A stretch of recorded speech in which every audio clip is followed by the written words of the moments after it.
Hallo, dis Maurits en van Heerden van Ope Woord Bediening. Ek en my vrou Marinda bied vir u aan soos wat dit na ons toe kom. Ek wil net vir u sê dat die skrif aanhalings en die gedeeltes wat ons lees hier kom verkieslik uit die 1933-53 Afrikaanse vertaling. En ek verwys heel dikwels na die King James vertalings met die Strongs verwysingsnommers by. Om seker te maak dat ons 'n skerp omlynde beeld verkry, sal ek stop en die skrif ondersoek of verklaar sover dit binne my moontlike of binne my bereik is. Ons het nodig, as ons besig raak met die skrifte en veral die boek Openbaring, dat ons harte, ons verstand en ons ore tot beskikking van die Heilige Gees stel, want dit is die poorte waardeur die openbarings wat vervat is in die boek op ons harte geskryf kan word. En die Heilige Gees is die skrywer. Nou, ek glo dat die hele Bybel, van die wat die eerste woord in die Bybel is, tot in die Amen, die laaste ene in Openbaring, is deur God gegee om ons ingelig te hou. En dit het baie meer vir ons te doen wanneer ons op die plek kom en ons begin verstaan wat die belangrikheid en die impak is wat hierdie skrifte en hierdie inligting op ons lewe behoort te hê. En voor ons dan begin, vra ek, Here, sal U met ons spreek deur die Heilige Gees? En ons vra Here dat U ons sal help om ons harte op U gerig te hou. Help ons Vader om te hoor wat die Gees in die gemeente sê. Ons gaan voort en ons gaan lees Openbaring 10, maar voor ons daar uitkom, kom ons gaan kyk net terug na waar ons vandaan gekom het. Hoofstuk 1 het gepraat van wie is die skrywer en wie is die skrywer van die boek. Het vir ons verduidelik waar die illustrasies plaasvind en waar die oordrag van informasie vandaan kom en plaasvind. Wie is teenwoordig daar? Hoofstuk 2 het gepraat. En die eerste 4 gemeentelike briewe wat God deur Jesus Christus aan die gemeentes gestuur het, opgeneem. Hoofstuk 3 is 'n rekord van die laaste 3 boodskappe aan die 7 gemeentes. Hoofstuk 4 het 'n 3-ledige aanslag, want dit praat en is hoofsaaklik die volgende. Dit praat van wat was, wat met ander woorde geskiedenis is, dit wat is, wat huidiglik op daai oomblik vir Johannes in sy daglikse of in sy lewenstyd plaasgevind het, en dan die dinge wat kom, wat profeties is. Hoofstuk 5 het vir ons gewys die boekrol in die regterhand van God, wat verseël is met 7 seels, wat voorop en agterop beskryf is. Dit is die titelakte van die aarde. Jy moet gaan luister na die besprekings oor hierdie hoofstukke om hierdie informasie goed alles op te tel. Hoofstuk 6 praat oor die oopmaak van die eerste 6 seels, en dan is daar verposing, want hoofstuk 7 praat nie nou van die oopmaak van die 7de seel, het praat van die 144.000 Israeliete, 12.000 uit elkeen van die stamme, en dan die ontelbare menigte wat voor die aangesig in die troon van God in die troonkamer in die raadsaal van die konings gesien is. Hoofstuk 8 praat van die opening van die 7de seel, dit praat van die goue wierookbak en die blaas van die eerste 4 van 7 basuine. Nou hierdie eerste 4 basuine se invloed en oordeel is op die aarde, met ander woorde die aarde wat die lewensmiddele voorsien aan die mense. Dis die aarde waar ons op leef in die omgewing met die gras en die diere en die see en al hierdie dinge wat gebeur met die eerste 4 basuine, vind die oordeele plaas in hierdie area. In hoofstuk 9 is vir Basyne nommer 5 tot 7 en dis die eerste oordeele op die aarde wat direk fokus op die wêreldbevolking. So hier's 'n klemverskywing wat plaasvind van hoofstuk 8 na hoofstuk 9. By implikasie sê dit vir my die volgende: dat die eerste 4 seels gaan oor die omgewing en hulle moet dus met ander woorde vir ons illustreer dat God nie onmiddellik wil ingaan en dat hy nie onmiddellik die mens wil vernietig nie, maar dat hy die mens wil waarsku. Dus hierdie eerste 4 basyne is waarskuwings. Die tweede 3 basyne is wanneer die oordeele van God die mense op aarde tref. Ons sien in Openbaring so ver dat ons gekyk het na hoofstuk 10 wat praat van die sterk engel wat uit die hemel kom met die klein oop boekie in sy hand. Hoofstuk 11 het gegaan oor die 2 getuies en die 7de basuin. Hoofstuk 12 die vrou en die draak en Satan wat op die aarde neergewerp is. Hoofstuk 13 is die eerste dier uit die see en die tweede dier uit die aarde. Hoofstuk 14 gaan oor die lam en die 144.000 op die berg Sion. Die boodskappe van die 3 engele in die lug en dan die afoes van die aarde. Hoofstuk 15 gaan oor die 7 engele met die 7 laaste plaag en hierdie engele kom uit die tempel in die hemel en een van die lewende wesens voor die troon van God gee aan hulle bakke met die 7 laaste plaag. Dan hoofstuk 16 het gehandel oor die 7 bakke met die 7 laaste plaag, uitwerking daarvan. En dan die 7de bak wat die bak van verskrikking is as gevolg van die geweld en die waarmee dit gepaard gaan. Dan hoofstuk 17 het ons klaargemaak het verlede keer. Het gegaan oor die groot hoer op die skarlaken rooi dier en sy het allerlei kenmerke wat openbaar word omtrent haar identiteit. Hoofstuk 18 sien ons dan, dit gaan oor die val van Babylon. Openbaring 18 vers 1 sê, na hierdie dinge het ek 'n engel sien neerdal uit die hemel. Weereens die bron van hierdie engel. Hy het groot mag en die aarde is verlig deur sy heerlikheid. Nou, die aarde is in 'n stryd tussen lig en duisternis. Die duisternis deur die vyand en sy trawante op aarde gebring, maar die hemel verlig deur die heerlikheid. Dit bring lig waar dit gaan. Okay. Ekskuus tog. Openbaring 18 vers 2 en hy het met 'n groot stem kragtig uitgeroep en gesê, geval het die groot Babylon. En dit het geword 'n woonplek van duiwels en 'n versamelplek van allerlei onreine geeste en 'n versamelplek van allerlei onreine en haatlike voëls.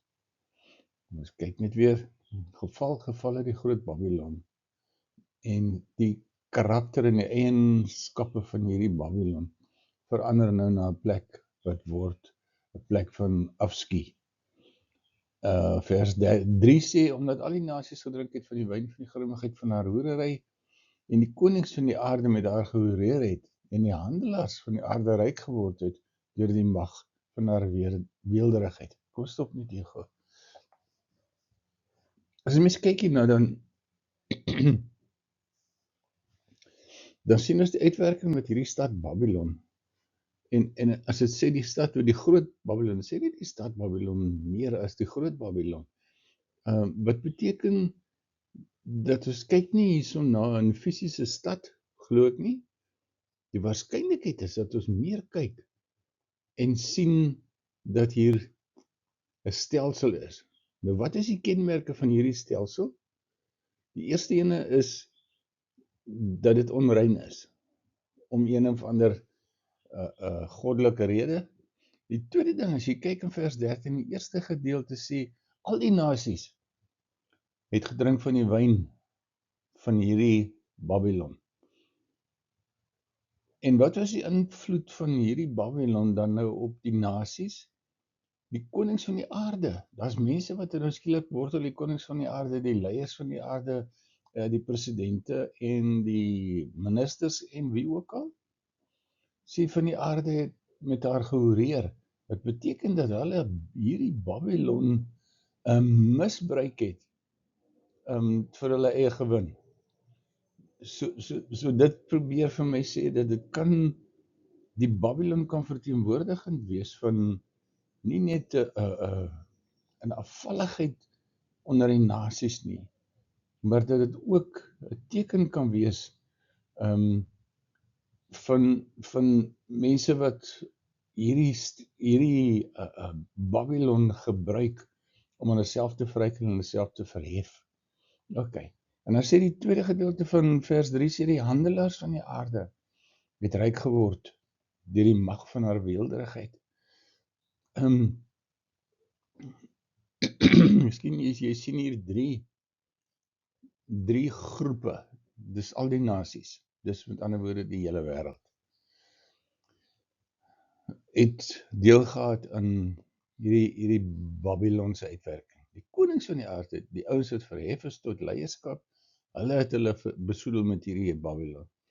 En dan die handelaars van die aarde. Nou al hierdie ouens, as jy kyk na hulle, is mense wat ekonomiese invloed of ervaar of bring of beheer.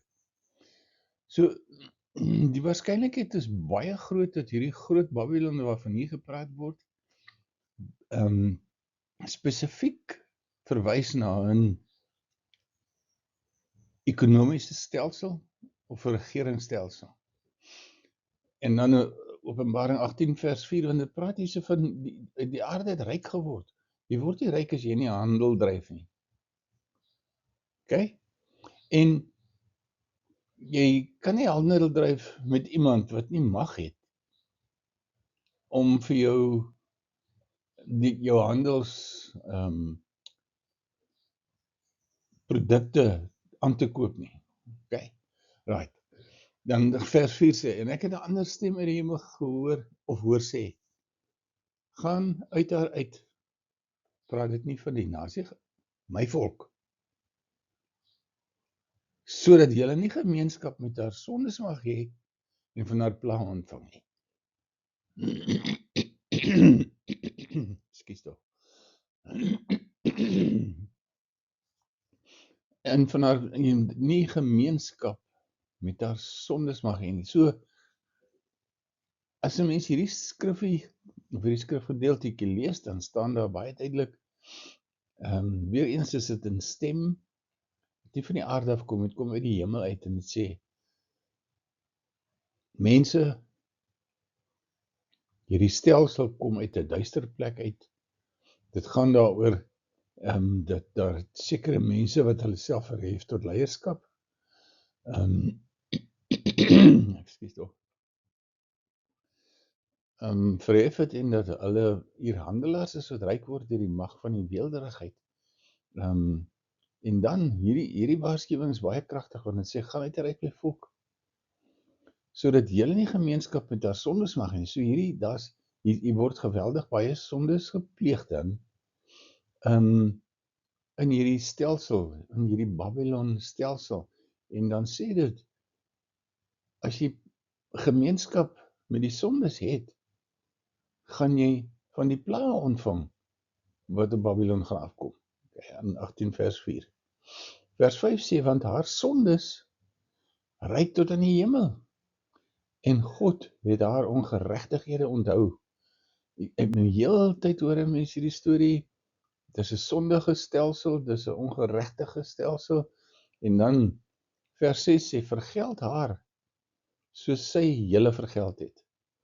Verdubbel dit vir haar volgens haar werke. Skink vir haar dubbel in die beker waarin sy geskink het. Na mate sy haarself verheerlik en weelderig geleef het, na die mate moet julle haar pynig en so droefheid aandoen. En omdat sy in haar hart sê, ek sit as koningin, is geen weduwee nie, en droefheid sal ek nooit sien nie. Daarom sal haar pla kom op een dag, dat dood, droefheid en honger, en met vuur sal sy verbrand word, want sterk is die Here God wat haar oordeel. En die konings van die aarde, wat met haar gehoreer en weelderig geleef het, sal oor haar ween en oor haar weeklaag, wanneer hulle die rook van haar verbranding sien. Nou, hier is baie verskuilde gedeeltes hierso wanneer 'n mens sou probeer om te identifiseer wie is hierdie Babylon, watter stad is dit, waar is dit gesetel op die oomblik. Ek meen, mense dink na die finansiële markte, die ouens wat finansiële markte in die wêreld oorheers het kom, is dit in Londen, vandag nog. Van die grootste handelsstede in die hele wêreld is in die verre ooste, in Japan, in Tokio en in China. En dan sien ons as jy kyk na die FSA, dit kan enige plek in hierdie, kan 'n mens dit interpreteer, maar die kenmerk hier is nie om te probeer vasstel watter stad die heerskappy voer in hierdie stelsel nie. Dit gaan daaroor dat 'n mens begin verstaan dat hierdie stelsel word nie in geregtigheid bedryf nie. So daar's oneerlikheid en onderkruipery en allerlei sulke goeters wat plaasvind. Okay. Hoofstuk 18 vers 10 sê, terwyl hulle ver weg staan uit vrees vir haar pyniging en sê, wee jou, o groot stad, Babylon, o sterk stad, want in 1 uur het jou oordeel gekom. Weet jy, hierdie is 'n geweldige ding. En die handelaars van die aarde, weer eens kom en sien jy die handelaars en jy sien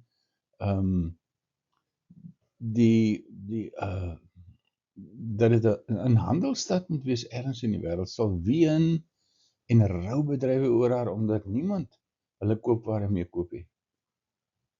Wat is die koopware? Van goud, van silwer, edelgesteentes en parels en fyn linne en purper en sy en skarlaken en allerhande geurende hout en allerhande voorwerpe van ivoor en allerhande voorwerpe van die kosbaarste hout en van koper en yster en marmer en kaneel en reukwerk en salf en wierook en wyn en olyfolie en fynmeel en koring en grootvee en skape en van perde en waans en slawe en mensesiele. En die vrugte wat jou siel begeer, het van jou gewyk. Al die blinkende en die skitterende dinge het van jou gewyk en jy sal dit nooit weer kry nie. Die handelaars en hierdie dinge wat van haar ryk geword het, sal ver weg staan uit vrees vir haar pyniging, terwyl hulle ween en rou bedrywe en sê, wee die groot stad wat bekleed was met fyn linne en purper en skarlaken en versierd met goud en edelgesteentes en parels, omdat in 1 uur soveel rykdom verwoes is. En elke stuurman en die hele gemenigte op die skepe en die matrose en almal wat die see bevaar, het ver weg gaan staan en het uitgeroep toe hulle die rook van haar verbranding sien en gesê, watter stad is soos die groot stad? Kom ons stop net hier eers. Ons sien hier so die handelsware waarmee daar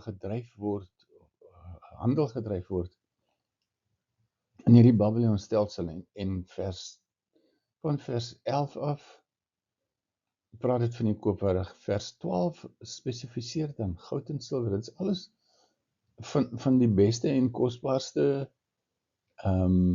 produkte en wat die meeste deur die mense op aarde op hierdie stadium in ons eeu ook verhef word as iets wat eksklusief en behoort aan ons as gevolg en dinge waarin daar handel gedryf word. Daar's hout, ivoor, kosbare hout en van koper en yster en mens, die oomblik as jy hierdie ding begin lees, dan is daar 'n hele verskeidenheid van bedrywe wat 'n mens kan sien. Jy sien, as hy praat van goud, silwer, edelgesteentes, dan parels, dan praat dit vir my van 'n juweliersbedryf amper.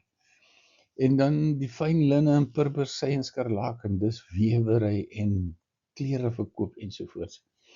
Geurige hout en allerlei geurige hout, hulle gebruik hout om parfume mee te geur. En dan allerlei voorwerpe van ivoor. Nou, jy kan nie ivoor verkry tensy jy handel dryf in olifanttande nie. Jy kan nie olifanttande kry nie, want die mense skiet die olifante om die ivoor te kan kry. En dan allerlei voorwerpe van die kosbaarste hout.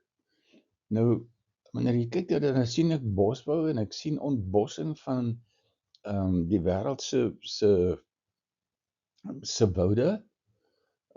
As jy kyk na die Amazone, jy kyk na Midde-Afrika, jy kyk na die Ooste, dan sien 'n mens hier's gedurig en voortdurend ouens wat besig is om van hierdie hout te sny. En dan koper en yster en marmer. Koper, yster en marmer is produkte wat 'n natuurlike oorsprong het, maar dit praat van 'n mynbedryf. 'n Mynbedryf is hierdie gedeelte wat hierdie produkte ontgin uit die aarde uit. In vers 13 praat van kaneel en reukwerk. Sien jy die voedselbedryf in dit? Salf en wierook. Sien jy daarin die farmakologiese bedryf? Dan wyn en olyfolie en fynmeel, is dit nie, en koring en grootvee en skape, is dit dan nou nie die agriculture, die bedryf waar hierdie stories vandaan kom. Olyfolie kom uit olywe wat geoes word, wyn kom uit druiwe uit, so dis 'n boerderybedryf wat grootvee en skape goed, en dan perde is ook uit in bedryf uit, en dan waans. Nou kom ons vat hierdie ding en ons kyk net so 'n bietjie. Daar is een van die mees suksesvolle en heel belangrikste produkte wat ooit geleef het of op aarde vervaardig was 'n Volkswagen of Volkswagen. Kan dit verwys na karre? Ek dink so. Is ek seker?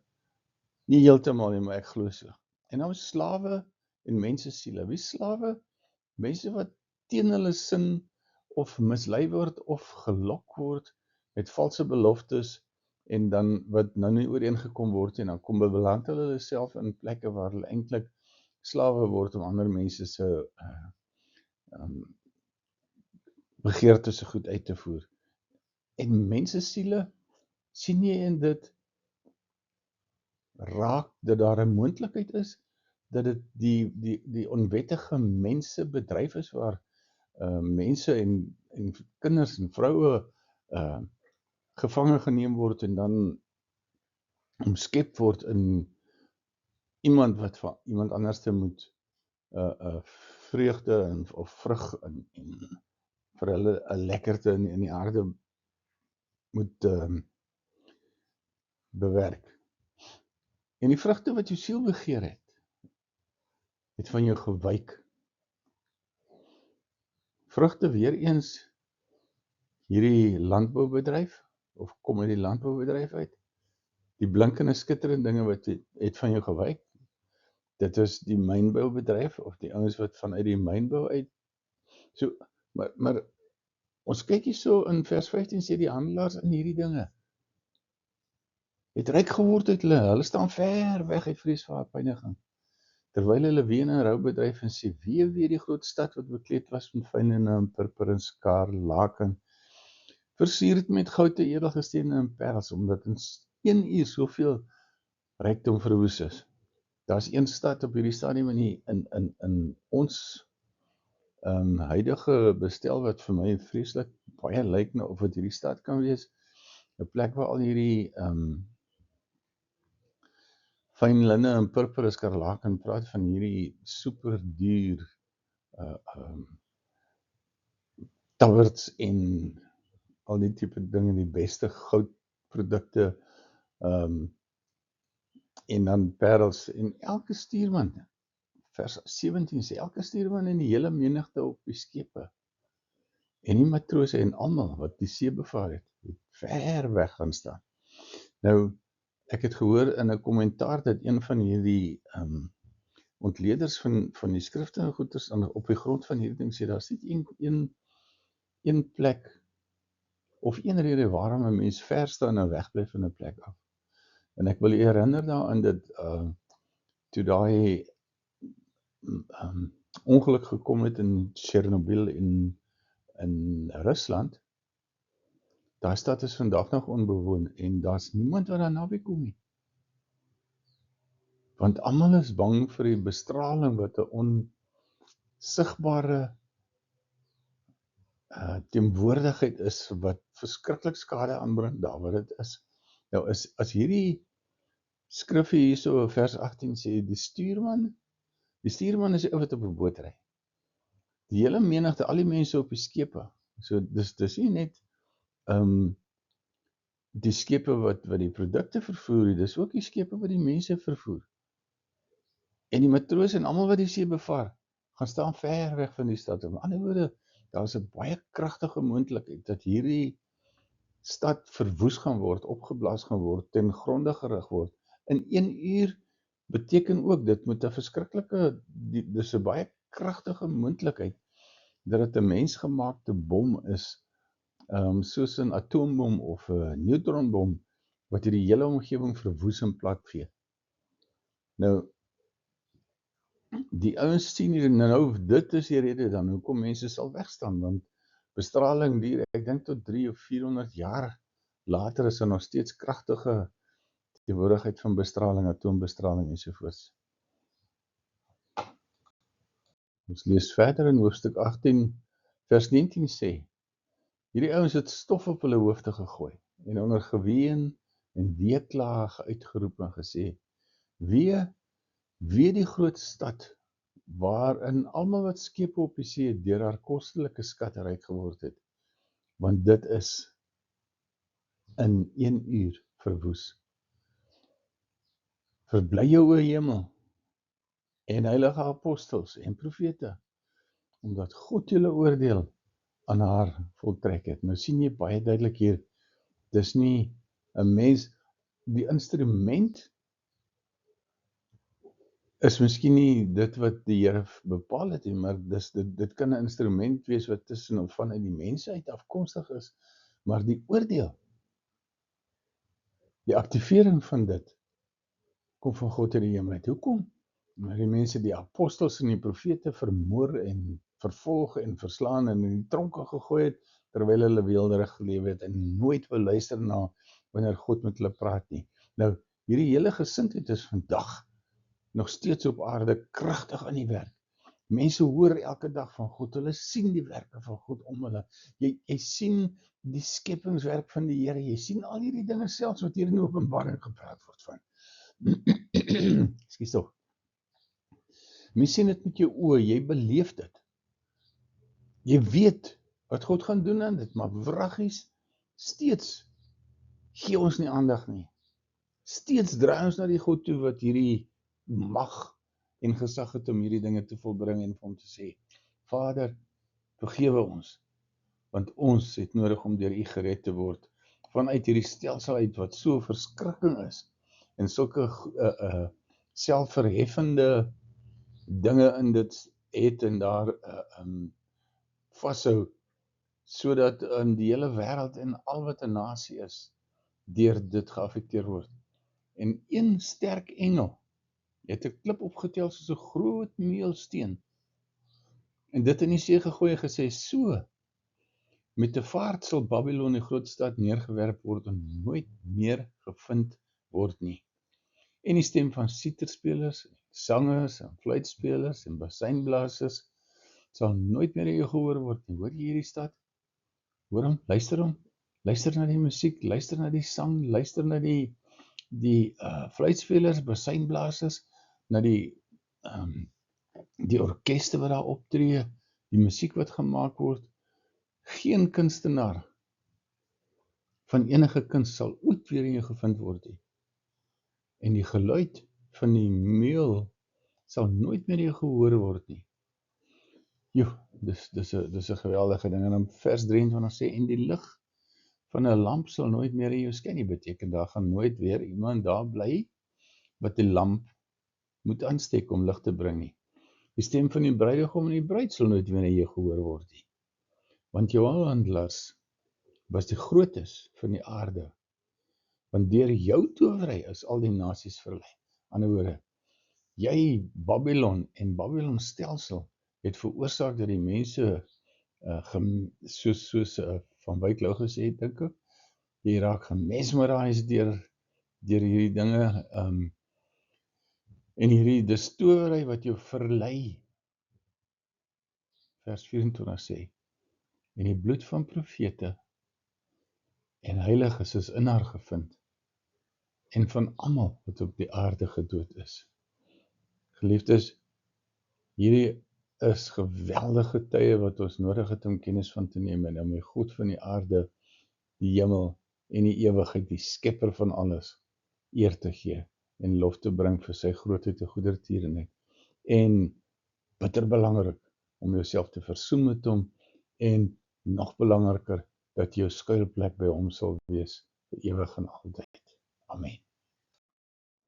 Nou ek hoor graag van u as u enige kritiek, opbouende kritiek asseblief oor hierdie spesifieke skrifgedeelte het, of as dit die informasie en openbaring het wat God u gegee het, wat die Here vir u gegee het, om toe te voeg tot dit wat hier opgeteken is.